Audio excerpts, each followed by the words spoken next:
Hello everyone, कैसे हैं आप सब। आज मैं आपके लिए सप्लाई चेन मैनेजमेंट का फर्स्ट चैप्टर लेके आई हूँ। इसके बारे में इंट्रोडक्शन आज हम पढ़ने वाले हैं। सो वीडियो को शुरू करते हैं ज़्यादा लंबी ना करते हुए, और वीडियो को पूरा देखिएगा। सो हम स्टार्ट करते हैं। देखिए, इसमें सप्लाई चेन मैनेजमेंट क्यों क्रिएट हुआ है, ग्रोइंग क्यों आया हमारे फील्ड के अंदर, हमारी मार्केट के अंदर सप्लाई चेन आया क्यों है। इसलिए आया, ये आपको पता है कि पहले ज़माने में क्या होता था कि एक प्रोडक्ट है, वो सभी के लिए वही नीड जनरेट होती थी। सभी जो पर्सन है उसी के लिए डिमांड करते थे, एक ही प्रोडक्ट के लिए। उसकी वैरायटी नहीं मांगते थे, क्योंकि उसकी जो वैरायटी है अवेलेबल नहीं होती थी मार्केट के अंदर। अगर अवेलेबल होती थी तो वो लाने के लिए दिक्कत होती थी। ठीक है, तो इस ड्रॉबैक को खत्म करने के लिए सप्लाई चेन मैनेजमेंट का बहुत बड़ा इंपॉर्टेंट रोल है, क्योंकि इस सप्लाई चेन मैनेजमेंट के थ्रू ही क्या है, सामान एक स्थान से दूसरे स्थान पर क्विकली पहुंच जाता है। तभी तो बोला है सप्लाई चेन। चेन होती है ऐसे एक डोर बनाना, और मैनेजमेंट होता है कि जितने टाइम पे इसने बोला है कि मेरे को 8:10:30 मतलब कि 10:30 बजे तक मेरे पास सामान पहुंच जाना चाहिए, तो इस टाइम को देखते हुए वो अपने टाइम को मैनेज करेंगे और अपने पास सामान पहुंचवा लेंगे। तो इसलिए सप्लाई मैनेजमेंट की, चेन मैनेजमेंट की क्या है, हमारे फील्ड के अंदर जरूरत पड़ी है। सो यहाँ पे सबसे पहले हम इसका मीनिंग जानेंगे, सप्लाई चेन और सप्लाई चेन मैनेजमेंट क्या होता है। तो सबसे पहले यहाँ देखिए कि सप्लाई क्या होता है। It is the total amount of a product available for purchase at any specified price.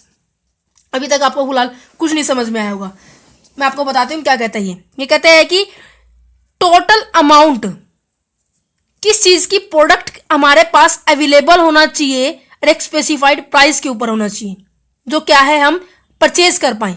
मतलब कि टोटल अमाउंट आपके पास होनी चाहिए, टोटल उस कोई प्राइस, आप कोई प्रोडक्ट है आपके पास, उसकी प्राइस आपको पता होनी चाहिए कि आप कितने प्राइस के ऊपर इसको आगे सप्लाई करने वाले, इसको आगे पास आउट करने वाले हो।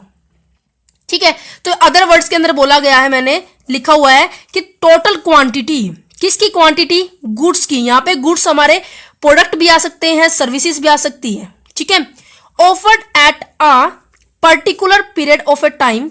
पर्टिकुलर क्या होना चाहिए, टाइम होना चाहिए। पर्टिकुलर टाइप ऑफ मार्केट में होना चाहिए। पर्टिकुलर मार्केट इन्वायरमेंट में होना चाहिए। जहां उसकी जरूरत है वहां वो प्रोडक्ट होना चाहिए, तभी वो सप्लाई सक्सेसफुल होगी। मेरे को माल चाहिए, मान लो कि मेरे को क्या है, बंद मार्केट के अंदर माल चाहिए। ठीक है, बंद मार्केट में माल ना होते हुए कहीं और माल है, तो क्या मेरे लिए वो यूजफुल है, नहीं ना। तो सप्लाई तभी वैल्यूएबल होगी जब वो क्या है, प्रॉपर टाइम पे होगी, प्रॉपर मार्केट में होगी और प्रॉपर उसके इन्वायरमेंट में होगी। एक स्पेसिफाइड प्रोड्यूसर के द्वारा इसको क्या है, प्रॉपरली मेंटेन किया जाता है, तभी सप्लाई क्या है, सक्सेसफुल होगी। यहाँ सप्लाई का मीनिंग हो गया। सप्लाई चेन क्या है, एक प्रोसेस है, एक नेटवर्क है, किस किस के बीच में, एक कंपनी के बीच में और एक सप्लायर के बीच में। कंपनी क्या करती है, माल को क्या करती है, बनाती है, प्रोड्यूस करती है, और सप्लायर क्या करते हैं, उसको डिस्ट्रीब्यूट करते हैं।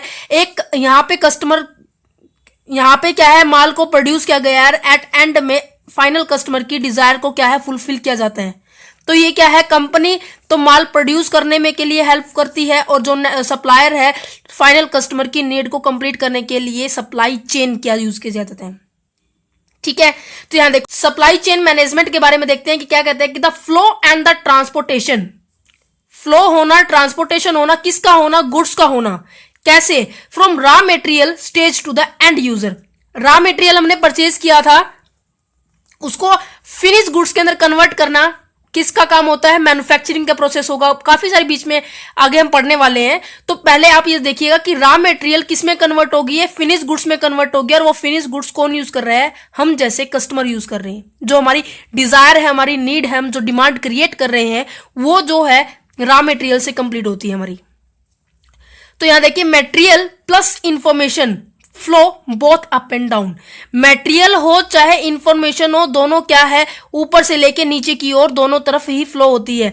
आपने डिमांड की, यहां से डिमांड शुरू, आपने डिमांड की, कस्टमर थे, आप कस्टमर ने क्या किया, शॉपकीपर को बताया कि शॉपकीपर सर मुझे ये डिमांड, मेरे को ये सामान चाहिए।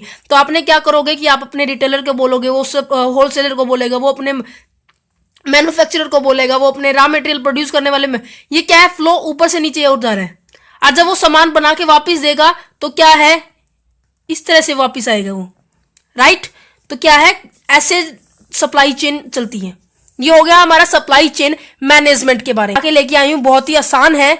हर्लैंड के अकॉर्डिंग कहते हैं supply chain management is the management, एक ऐसा मैनेजमेंट है of a network of interconnected business. ये क्या करता है, बिजनेस को एक दूसरे के साथ कनेक्टेड करता है।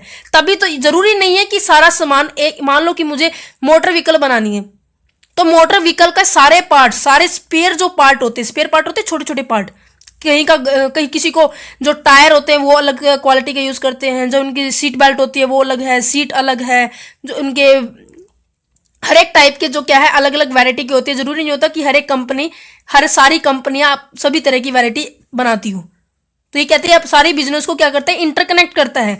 Involve in the ultimate provisions of a product and service, product और सर्विसेज को प्रोड्यूस करने के लिए वो एक दूसरी कंपनी को इकट्ठा करती है।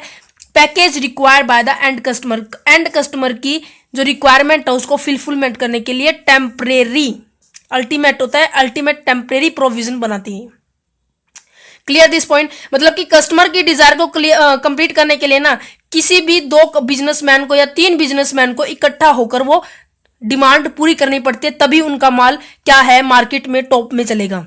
और वो कैसे होगा, जब उनकी मैनेजमेंट अच्छी होगी, सप्लाई करने की, उनकी मटेरियल को सप्लाई करने की मैनेजमेंट वो क्या है बिल्कुल करेक्ट होगी। तो अब नेक्स्ट पढ़ते हैं इसके कैरेक्टरिस्टिक्स के बारे में। कैरेक्टरिस्टिक्स क्या हैं, बिल्कुल छोटी छोटी हैं, जल्दी जल्दी समझते हैं। इन्वेंट्री, आपको भी पता है जब तक हमारे पास माल नहीं होगा, स्टॉक हमारे पास नहीं होगी, आइटम की लिस्ट नहीं होगी, क्या आप किसी को आगे प्रोड्यूस कर सकते हो? नहीं कर सकते ना। तो यही ये लिखा हुआ है, मीन्स इन्वेंट्री का मतलब क्या है, रेडी लिस्ट ऑफ आइटम। हमारे पास कितना ऐसी लिस्ट है जो हमारे पास बिल्कुल तैयार पड़ी है कि कोई किसी ने ऑर्डर किया और मैं उसको आगे सप्लाई कर दूं, ठीक है। This list has to be regularly up to date, मतलब कि अपडेटेड, उसे रेगुलरली अपडेट करना पड़ता है। कि मान लो कि 10 तारीख को किसी ने सामान मंगवाया था, मेरे गोदाम से तो चला गया, तो मुझे वो दोबारा से फिल भी तो करना पड़ेगा ना, तो इसलिए अप टू डेट करना पड़ेगा मुझे। एक minute, this list has to be regularly up to date. इस लिस्ट को क्या है, जो लिस्ट है हमारी जो तैयार बनी रहती है कि इतना सामान हमारे गोदाउन में है, वो हमें अप टू डेट करनी पड़ेगी। क्योंकि available stock and required stock, कितना हमारे पास अवेलेबल है, कितना हमें जरूरत है, इन सभी को अरेंज करके रखना पड़ता है। ये हमारा इन्वेंट्री के अंदर आएगी। ये सप्लाई चेन की ही कैरेक्टरिस्टिक्स है। बिना इन्वेंट्री के आप कभी भी किसी को आगे सप्लाई नहीं कर सकते। बिकॉज, कारण क्या है, विदाउट द प्रॉपर इन्वेंट्री, बिना इन्वेंट्री के management is critical to function of supply as supply chain management. ये कहते हैं कि सप्लाई चेन मैनेजमेंट के लिए बहुत ही क्रिटिकल प्रॉब्लम हो जाती है जब वो अपने सेल ऑफ प्रोडक्ट को नहीं कर पाएगा। क्योंकि बिना इन्वेंट्री, मैं आपको बार बार बोल रही हूँ, बिना इन्वेंट्री के कोई भी बिजनेसमैन आगे प्रोसीडर नहीं कर सकता। जब तक उसके पास खुद ही नहीं है तो क्या वो आगे सप्लाई करेगा?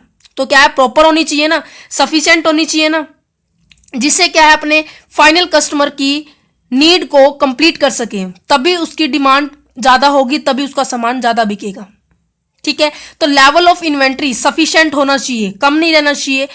To provide acceptable customer services, जो भी कस्टमर सर्विस लेना चाहता है वो क्या है, उसकी कस्टमर की सर्विस को पूरा कर सके, इतना तो इन्वेंट्री उसके पास होना चाहिए।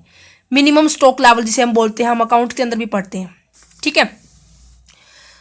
सो हम देखते हैं जो ये स्टॉक लेवल है वो भी क्या होना चाहिए, मिनिमम कॉस्ट पे होना चाहिए। मतलब कि आप ज्यादा माल रखो पर एट द मिनिमम कॉस्ट, ये ना हो कि कॉस्ट भी उसकी ज्यादा हो जाए, तो ये बहुत ही हाई कॉस्टली पड़ जाएगा उनके लिए, ठीक है। तो कॉस्ट क्या कहते हैं कि higher level of efficiency on and lowering the cost. ये कहते हैं कि हाई लेवल तो एफिशिएंसी होनी चाहिए रखने की, मतलब कि ज्यादा अमाउंट में तो क्या होना चाहिए, स्टॉक होना चाहिए, पर उसकी क्या है, मिनिमम कॉस्ट होनी चाहिए। ये ना हो कि जितना माल रखा उतना ही कॉस्ट हो जाए, ये फिर प्रॉफिटेबल नहीं होगा किसी बिजनेस के लिए, ठीक है। नेक्स्ट पढ़ते हैं इंफॉर्मेशन। आप देखो, आपने सब कस्टमर ये रहा, ठीक है, ये कस्टमर है, और ये कौन है, मैन्युफैक्चरर है। कस्टमर, मैन्युफैक्चरर ने इसको सामान दिया, अच्छा लगा, अच्छा फीडबैक देगा। अगर नहीं अच्छा लगा तो अच्छा फीडबैक नहीं देगा ना। तो क्या है, इंफॉर्मेशन क्या है, अप भी होती है, डाउन भी होती है। अप ऐसे भी हो सकती है, वो इंफॉर्मेशन ऐसे भी अच्छी इस तरफ आ रही है, और वो इंफॉर्मेशन वापस भी जा रही है, ठीक है, उसे सामान चाहिए था, उसने इंफॉर्मेशन दी, ठीक है, और उसने वापस करी। देखो यहां समझो, देखो सामान चाहिए था कस्टमर को, मैंने आपको पीछे भी बताया था, देखो यहाँ पे सामान यहाँ पे चाहिए था कस्टमर को, तो उसने अपने शॉपकीपर को बताया, शॉपकीपर ने रिटेलर को, रिटेलर ने होलसेलर को, होलसेलर ने फिर अपने मैन्युफैक्चरर को, मैन्युफैक्चरर ने फिर उनको रॉ मटेरियल वाले को बताया। फिर सामान तैयार होने के बाद इंफॉर्मेशन यहाँ आई थी ना, तो क्या है, अप एंड डाउन दोनों तरफ हो जाती है इंफॉर्मेशन अगर हम सप्लाई चेन मैनेजमेंट करते हैं तो, क्योंकि ये की फैक्टर है दोनों के लिए, एफिशिएंसी के लिए भी और इफेक्टिवनेस के लिए भी इन सप्लाई चेन। एफिशिएंसी क्यों, अगर प्रोडक्ट के अंदर किसी भी तरह की खराबी है तो क्या है, कस्टमर ये बताएगा कि आपके प्रोडक्ट में इस तरह की गलतियां थी। एग्जांपल आजकल क्या चल रहा है जो आपको भी पता है, स्टील का जूना चल रहा है, स्टील के जूने के साथ आप बर्तन को साफ करते हैं, परंतु आजकल जो मार्केट में ना स्टील के साथ ना आयरन भी मिक्स करके चल रहा है, जिसके कारण ना अपने बर्तन को, अपने वेसल्स को क्या लग रहा है, जंग लग रहा है। तो ये जो कस्टमर की जो फीडबैक क्या है, नेगेटिव है उस प्रोडक्ट के रिगार्डिंग, तो आपको क्या करना पड़ेगा, उसे इफेक्टिवनेस बनाना पड़ेगा कि क्या है, कस्टमर उसकी तरफ अट्रैक्ट हो, उसकी एफिशिएंसी इंक्रीज करनी पड़ेगी, क्योंकि प्योर स्टील का यूज करे वो, ओनली प्योर स्टील का, नॉट आयरन। तो यहां पे एफिशिएंसी प्लस इफेक्टिवनेस बनाना पड़ेगा सप्लाई चेन को, तभी क्या है, प्रॉफिटेबल होगा वो। नेक्स्ट कहते हैं कि effective supply chain planning and network design. Effective supply chain बनाने के लिए हमें क्या करना पड़ेगा, प्लानिंग करनी पड़ेगी और उसकी नेटवर्क डिजाइन करनी पड़ेगी। नेटवर्क डिजाइन का मतलब क्या कहते हैं कि एक company being able to meet the long term objective of the company. Network design कब होगा, जब क्या है, कंपनी लंबे समय तक अपने ऑब्जेक्टिव को कंप्लीट कर सके। उसका ऑब्जेक्टिव क्या होगा, केवल सप्लाई करना नहीं होता, सप्लाई करना उसका पहला मोटिव होता है, फर्स्ट मोटिव, पर कस्टमर को सेटिस्फाइड भी करना पड़ता है, सेटिस्फैक्शन जो लेवल है वो भी इंक्रीज करना पड़ता है, वो दूसरा मोटिव होता है उनका, ठीक है। तो साथ साथ सप्लाई करना और सेटिस्फैक्शन लेवल दोनों को इंक्रीज करना, ये इनका नेटवर्क डिजाइन होता है। तो इसलिए कहते हैं कि supply chain network can be use to highlighted interaction between the company के बीच में और उसके कस्टमर के बीच में क्या करना, इंटरेक्शन करना, कि वो कंपनी इतना अच्छा सामान बनाए, इतनी अच्छी तरह से सप्लाई दे। आज अगर आपने 10 मिनट में बोला है कि सर मुझे अभी 10 मिनट में सामान चाहिए, तो कंपनी इतनी एफिशिएंट होनी चाहिए कि आपको 10 मिनट के अंदर सामान ला के दे। उसकी सप्लाई चेन जो मैनेजमेंट है इतनी स्ट्रांग होनी चाहिए कि वो क्या है, एकदम से आपको सामान प्रोवाइड करें। उसका जो नेटवर्क है इस तरह से होना चाहिए, अपने मार्केट के अंदर वो नेटवर्क क्या है, इस तरह से सेटअप होना चाहिए कि एक पर्सन उस दूसरे पर्सन की नीड को कंप्लीट कर सके, वो नेटवर्क सेट करना पड़ेगा, ठीक है। अब यहां बात करते हैं स्कोप एंड द